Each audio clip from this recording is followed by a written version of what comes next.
इस पार्लियामेंट में शिरकत करेंगे, बाकी कोई एमएनए हमारा इस पार्लियामेंट में शिरकत उस वक्त तक नहीं करेगा, नहीं हम आपकी कमेटियों में आएंगे सिवाय 9-10 एमएनए। खुदा ने कौमों को जो तबाह किया है, एक कौम की जलालत इस वजह से हुई तबाही कि अल्लाह का कुरान में फरमान है, वहिज़ा बतवश्तुम जब्बारी। रीज़न ये कि नमाज छोड़ चुके थे, शहवत नफ्सी की फरमानी करते थे और लोग उनके नाखलफ थे। जनाब स्पीकर, हमेशा से रियासत के 3 सतून होते हैं, मुकन्नना, अदलिया और एग्जेक्टिव। जनाब स्पीकर, किसी भी रियासत के अर्गन के लिए, चाहे गवर्नमेंट आप उठा लें, उनके लिए स्पेशल पुलिस फोर्स नहीं है। वो सरकार की पुलिस है जो वज़ीर-ए-आज़म का दिफा भी करती है और इनके इंस्टीट्यूशन का भी दिफा करती है। सुप्रीम कोर्ट जुडिशरी है, स्टेट का एक स्ट्रांग अर्गन है, पर उनके पास अपनी फोर्स नहीं है, अपनी पुलिस नहीं है, अपने ऑर्डर खुद इम्प्लीमेंट नहीं करवाती, खुद पुलिस नहीं भेजती। लेकिन ये वाहिद पार्लियामान ही है जिसको आईन ने और रूल्स ने अपनी पुलिस और सार्जेंट एट आर्म्स दिया है। ये सिर्फ हमारे ज़ाती नौकरों की तौर पे नहीं है, इस ईवान का तकद्दुस सबसे बालातर है। ये इसके लिए, ईमान के लिए ये इस आईन में रखा गया था। जनाब स्पीकर, हमारे 10 एमएनए साहिबान को जिस अंदाज से उठाया गया है, ये हिस्ट्री में याद रखा जाएगा। वो ईवान के अंदर मौजूद थे, नकाबपोश आए, हर दरवाज़ा खोला गया है। वो चाबियाँ किसके पास थी जो दरवाजे खोलते थे? वो लाइटें किसने आपकी?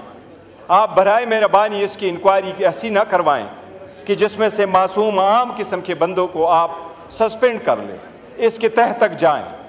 ये एक आईनी मसला है और ये सब के लिए हैं, ये ईवान सब के लिए हैं। मैं अरेस्ट हुआ हूँ, मेरे पास खबर आई, यहाँ मौजूद थे कि पुलिस बाहर आई है। मैंने इस ईवान के फ्लोर पे भी कहा था कि हम भागने वाले नहीं हैं, लेकिन जबरी गुमशुदगियाँ ना हो। स्पीकर साहब को हमने पॉइंट ऑफ ऑर्डर पे करवाया था, वज़ीर-ए-आज़म साहब ने आज भी वो अपनी अंडरटेकिंग जो सुप्रीम कोर्ट में दे दी थी, वो आप इसको अभी तक नहीं बताया कि उस अंडरटेकिंग का क्या हुआ। जनाब स्पीकर, हम 2 जो बाहर से अरेस्ट हुए हैं, हम बाहर से अरेस्ट नहीं हुए थे। मैं जिस वक्त गाड़ी में बैठा तो वहाँ पर दूसरे लोग मौजूद थे जो वाकी टाकी में मौजूद थे, जो कहा करते थे फलां बंदा फलां गाड़ी में बैठा है, और वो हमारे साथ वहाँ गेट तक हमें लेके गए। हमारी अंदर से, मैं कह रहा हूँ, अंदर से भी यहाँ मौजूद है, बाहर की वीडियो मौजूद है। मैं बाहर से अरेस्ट होकर जाके गया हूँ, पर मैं कह रहा हूँ जनाब स्पीकर, इवन मेरे साथ भी वो बंदे चलते रहे। इसकी कोई आपको मिसाल नहीं मिलेगी। ये सिर्फ और सिर्फ FIR की बात नहीं, आपने किस किस्म का पर्चा करवाया, दुनिया के कौन से मुल्क में जलसे होते हैं।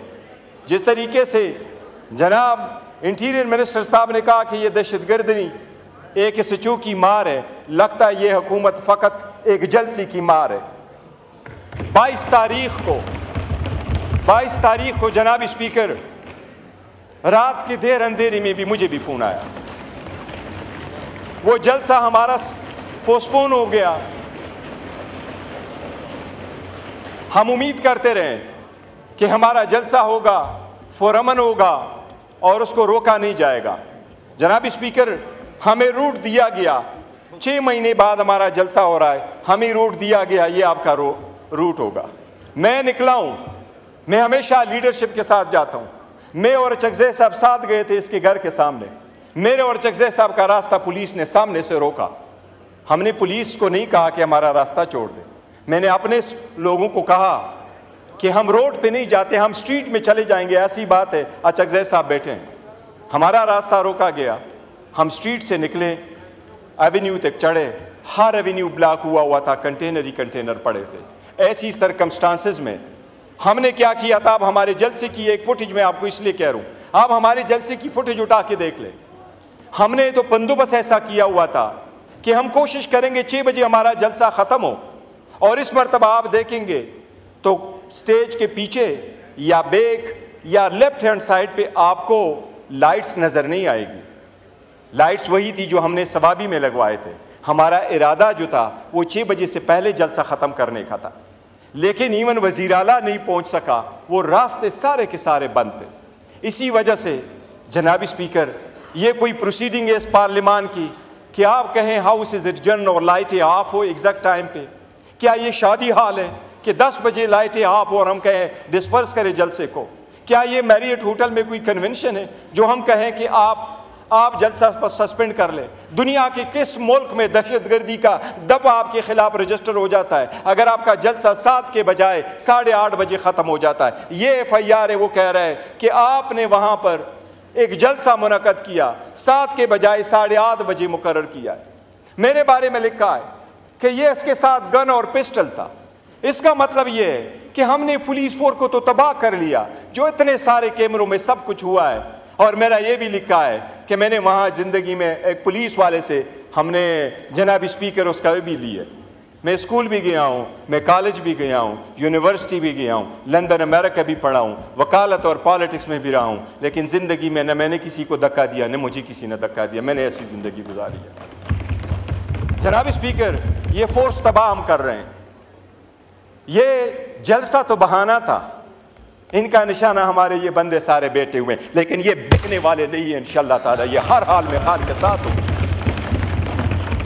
मैं जनाब स्पीकर आपकी गुजार करा लूँ, ये सारे बैठे हुए हैं, मैंने अपने कंधे तले लिया हुआ है, हमेशा से इनको कहा हुआ है। बट बीइंग अ चेयरमैन, इस बोझ तले मैंने हमेशा कहा है कि मुज़ाकरात करो, बात करो, रास्ता बंद ना करो, रास्ता निकालो इस मुल्क की खातिर, इस जमहूरियत की खातिर। जनाब स्पीकर, इसको आप कमज़ोरी ना समझना। इस इतनी बड़ी फोर्स की जिसकी 70% मैं जाता हूँ, मैंने मेरी वीडियो देखे, क्या ख्याल है मैं सीढ़ी चढ़ के गया हूँ? अरे मैं उस स्टेज पे सीढ़ी चढ़ के नहीं चढ़ा हूँ, मैं सीढ़ी चढ़ के उस स्टेज पे नहीं चढ़ा हूँ। इमरान खान साहब के जुनून ने मुझे इन हाथों पे उठाया है, ये इमरान खान की वजह से था, मेरे नहीं उठा रहे। जनाब स्पीकर, मैं आपको ये अर्ज़ करूं, आपकी ईमान पे बड़ा डाका डाला गया है। हमने इनको कहा हमारा नाम निकाले ECL से, ECL से नाम निकाले गए। हम टिट फॉर टेट नहीं जाते। आपके यहाँ हमारे KPK से आई हुए हमारी बहनें, हम उनकी बड़ी इज्जत करते हैं। हमारी सीमा भी बीबी, जो वज़न के हिसाब से सबसे ख़त के हिसाब से छोटी कमज़ोर खातून है, बड़ी बहादुर, लेकिन हमारी सीमा भी ताहिर बहन के ख़िलाफ़ भी पर्चा हुआ। हम अगर ज़बरदस्ती करने पे आएँ तो आपकी भी KPK से आई हैं, वहाँ हमारी हुकूमत है, हम हर एक आपके ख़िलाफ़ पर्चा करेंगे। क्या कर लोगे? क्या इससे मुल्क का फ़ायदा होगा? आपका वफाकी वज़ीर यहाँ है, मैं चैलेंज करता हूँ KPK गवर्नमेंट में, KPK गवर्नमेंट चाहे हम उनको ऑर्डर करें, आपका वफाकी वज़ीर फिर 300 माइल रेडियस में अपने इलाके में आ जाए। आपने पंजाब में हमारी पार्टी के 11 MPA को 15 सेशन के लिए सस्पेंड किया। एज ए चेयरमैन मेरे ऊपर प्रेशर पड़ा, इनके MPA ने KP में बड़ा जोर डाला, बड़ी बदतमीजी की, पर मैंने कहा नहीं, हमने नहीं करने, हमने टिट फॉर टेट करके इनके MPA को नहीं सस्पेंड करना। आपने गद्दारी के मुकदमे दर्ज कराते हो, हमने नहीं। जस्ट स्पीकर नहीं ना, प्लीज ना करें, मैं अभी कर रहा हूं, प्लीज माइंड अप करें।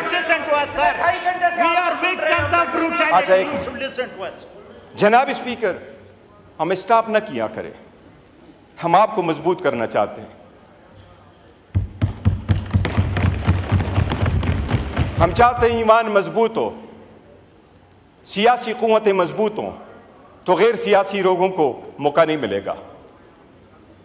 ईमान मजबूत हो, सियासत मजबूत हो, खुदा की दुनिया में, इस मुल्क में, ऐसा सरजमीन पे खुदा के कानून हो, सालिहीन हुकूमत करे, इसके लिए निकले हुए हैं। जनाब स्पीकर, ये हम मुतालिबा कर चुके हैं, मुतालिबा कर रहे हैं आपसे। हमारे 10 सेमिने जो इस वक्त पुलिस स्टेशन में मौजूद हैं, मैं खुद और अपने साथियों के बिहाफ से पुलिस का इस बात पे शुक्रिया अदा करता हूँ कि उन्होंने हमें अच्छा रखा था, लेकिन हमारे राइट्स मजरूह हुए इस ईवान से हमें उठा के। मैं उनको ये ज़रूर कहूँगा जनाब स्पीकर कि आप एक रूलिंग कल दे चुके थे, उनको आपने प्रोड्यूस कराना आपकी आईनी जिम्मेदारी है। ये आईन ने ये जिम्मेदारी आपके कंधों पर डाली है और इसलिए इस ईमान का तकद्दुस पामाल हुआ है।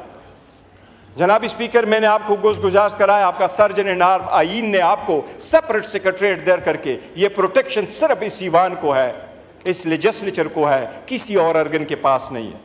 इसलिए उसकी आपने इंक्वायरी करनी है। इस मरतबा आपने हमारे साथ वीडियो ऑडियो सब कुछ शेयर करना है। आपको ये मालूम है वो जो हमारे 10 एमएनए आएंगे यहाँ, वो आपको रिदात सुखाएंगे कि उनको वहाँ बिठा के उनके साथ क्या सलूक किया गया।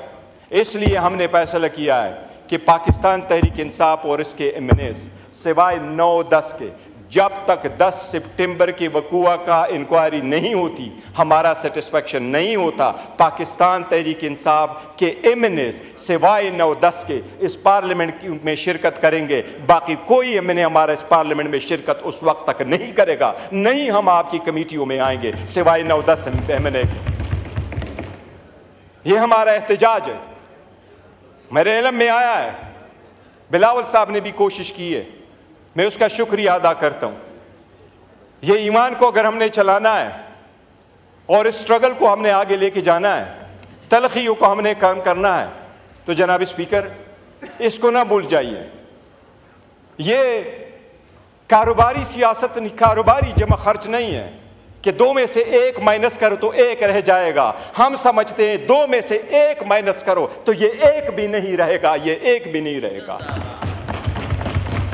जनाब स्पीकर, खुदा ने कौमों को जो तबाह किया है, एक कौम की जलालत इस वजह से हुई तबाही कि अल्लाह का कुरान में फरमान है, वहिज़ा बतवश्तुम जब्बारी, जब वो पकड़ते भी थे तो जब्बारीन की तरफ जुल्म करके पकड़ते थे। जनाब स्पीकर, अल्लाह ताला ने कुरान में जिक्र किया हुआ है कि मैंने 4 बंदों के अहल को पसंद फरमाया था, आल इब्राहीम, आल नूह और आल इमरान को। और सुलेमान अलैहिस्सलाम के बारे में स्पेसिफिकली फरमाया कि उनके बाद मैंने उस कौम पे बनतोड़ सैलाब भेजे और उनको चंदेरियाँ दी। रीज़न ये कि नमाज छोड़ चुके थे, शहवत नफ्सी की फरमानी करते थे और लोग उनके नाखलफ थे। नाखलफ का मतलब मौजूदा वक्त में क्या होगा ये आप खुद सोचें।